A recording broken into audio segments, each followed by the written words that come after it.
Vlad Guerrero Jr. is not human. He's a next-level talent, a megastar. Last night was a perfect example of the genius of Vlad. Not one, not two, but three prodigious home runs. And after the first blast, you see it right here, he got spiked at first base. His bare hand got spiked. It was gross. You had gushing blood all over the place. I'm thinking dislocated finger watching it live. Nah, that's reserved for mortal human beings. Instead, Vladdy hit a couple of more bombs after getting his finger split open. The legend of Vlad Guerrero. When I said preseason that I was not only picking him to win MVP, I was picking him to win a triple crown, I wasn't wearing oven mitts. That wasn't a hot take. Vlad Guerrero is capable of doing anything. Our Time to Shine producer, the great Malcolm Cone Coleman, at the game last night. He had a great line today. The ball just sounds differently when Vlad hits it. On a night where he had 3 laser moonshot home runs, I'd argue the opposite field double was his single best piece of hitting. I mean, this was old school Derek Jeter-esque. I mean, my goodness. You want to talk about taking it going the other way? I mean, Garrett Cole could only tip his cap, which I thought was ridiculously cool because that was a great pitch. Cole and the Yankees had no answer.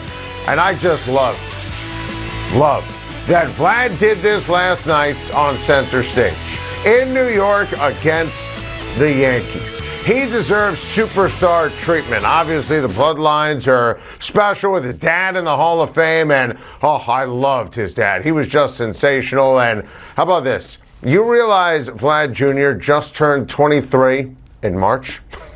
It's crazy. He is the second youngest player ever with 3 homers against the Yankees. First to do it since 1945. He's going to be even better than his dad. And Senior had that arm in right field, was an amazing hitter. He had that absolute hose in right. Vlad was making brilliant plays in the field last night. I mean, this was tremendous if you're a Blue Jays fan for the final out of the game.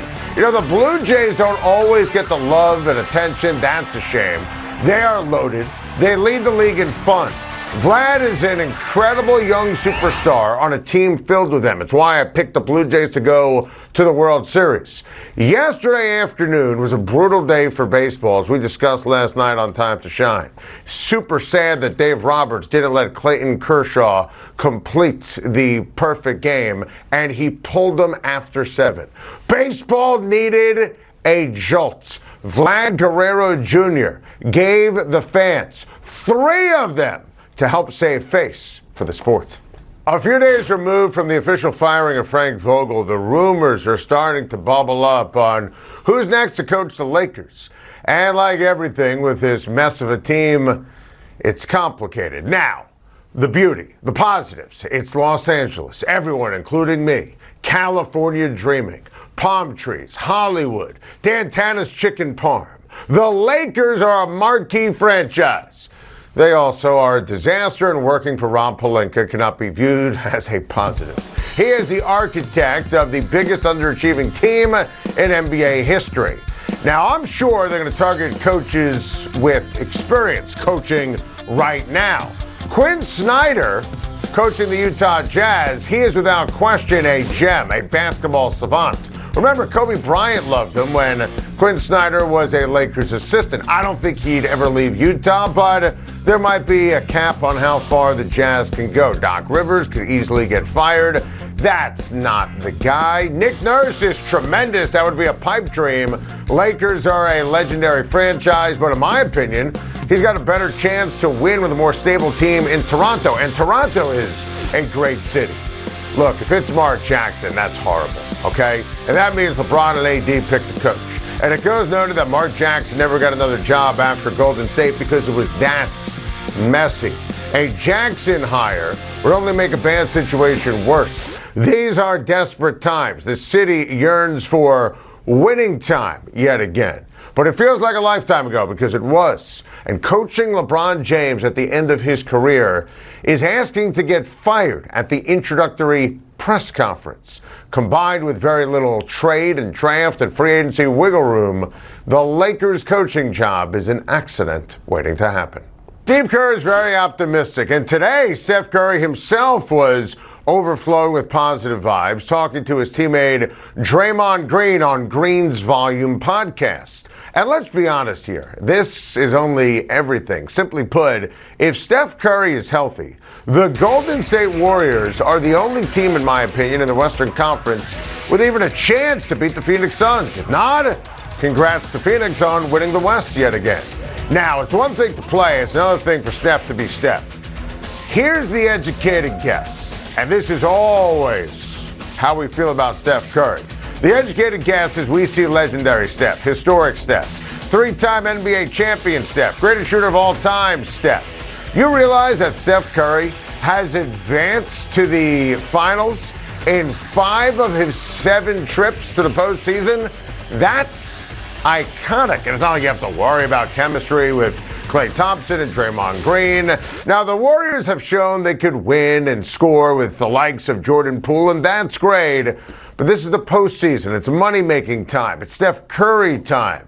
And all signs point to him being healthy and ready for Game 1 against the Nuggets and Jokic, which means all signs point to the Warriors and the Suns in the Western Conference Finals. I have some thoughts on this Thursday. I really think the Jacksonville Jaguars offense is going to be vastly improved this season. Seriously. I really think Travis Etienne is going to be a great player. I love that draft pick. Didn't love when Urban Meyer said he was going to use him as a wide receiver, but then he got hurt and Urban was a disaster, and now it's a fresh start. So the laughter was great, and I think Etienne's going to be amazing. Remember, this guy was a star, unbelievable ball player on the collegiate level at Clemson. And I think you team him with James Robinson, year 2 for Trevor Lawrence. Say what you want about the contract, but Christian Kirk can play. I mean, that's a good group of skill position players. I'm telling you right now, major jump for Trevor Lawrence. Oh, by the way, they have the number 1 pick in the draft. Oh, by the way, the draft is coming up in 2 weeks from tonight. I'm telling you, don't sleep on Jacksonville. Seriously. Well, what do you know? The Green Bay Packers signed a wide receiver today, agreeing to terms with Sammy Watkins. I'm thinking, nah, this does absolutely positively nothing for me. It does nothing for Aaron Rodgers.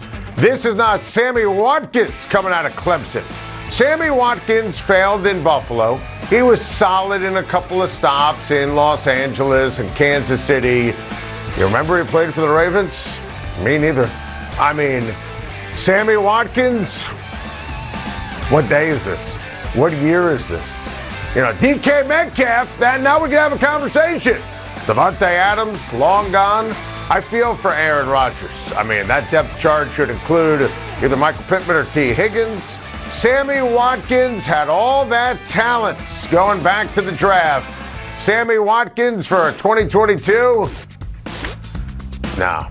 The great Tom Pelissero is reporting that the Arizona Cardinals have yet to make Kyler Murray a contract offer, and with 2 weeks until the NFL draft, there are no ongoing negotiations. And this got me thinking.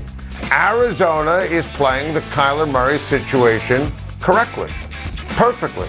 Kyler Murray is immature. Kyler Murray is a clown. Kyler Murray is also a poor quarterback down the stretch of seasons and when it matters the most, and in the postseason. I mean, take a look at this and remember the collapse in 2020 as well. Kyler Murray is not the kind of quarterback you give a megabug deal to. I think Steve Keim, the outstanding general manager for the Cardinals, knows that he has a talented quarterback. Kyler Murray has put up Pro Bowl caliber numbers. He's done great things for the first half of seasons, but has fizzled down the stretch. There are questions about his commitment, about his work ethic. The agent with that press release was crazy, all the demands, the threatening of baseball and going to the A's where he was drafted, supposed to be the next Ricky Henderson. Listen, this is a mess, and whether it's the agent or the player, you cannot trust Kyler Murray to get it in any way, shape, or form. So if I were the Arizona Cardinals and Steve Keim, I would let this entire thing play out. You're not getting a new contract. You're either playing quarterback for the Cardinals this year, and then we'll make a decision in the future, or you're playing for the Oakland A's. Look, you want to trade him? We could trade him before the draft. I'd do that too. Not going to sell low on Kyler Murray, but in no way, shape, or form am I going to just acquiesce here to the agent's demands. We are just 2 weeks from the NFL draft, and I keep thinking about this. Because of all the big quarterback contracts this offseason, it means we should see more quarterbacks being taken in the first round. Let me explain this one. You see all the gobs of cash. You have a quarterback, you pay a quarterback. That's the way it works. So, if you draft a quarterback or any player in the first round, you have them under control for 5 years. You have the ability to pick up that 5th-year option. So, that means if you like someone like Desmond Ridder, who I'm a big fan of, if you like Corral, if you like Howell, if you like them to the extent where you are going to draft them in the beginning of round 2, and there are a lot of teams at the beginning of round 2 that might not be in the quarterback business in theory in round 1, could do something different in round 1, but clearly need a franchise quarterback, you trade into the back end of the first round to get one of those guys. Had Ridder on the critically acclaimed Adam Schein podcast. He raved about his meeting with Dan Campbell and the Detroit Lions. Lions, of course, have the Rams pick at number 32.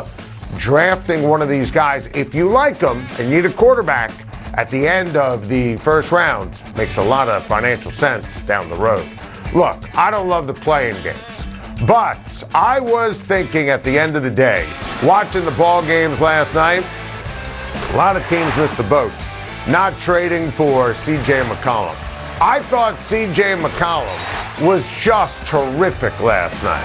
And C.J. McCollum was certainly available for a lot of teams. The Pelicans decided to go for it, and we gave them credit, and hey, they turned the season around. Look, we're allowed to say this because we said this. Go check the tape. We can do a Throwback Thursday on this. Right before the NBA draft, the Sixers should have traded Ben Simmons for C.J. McCollum.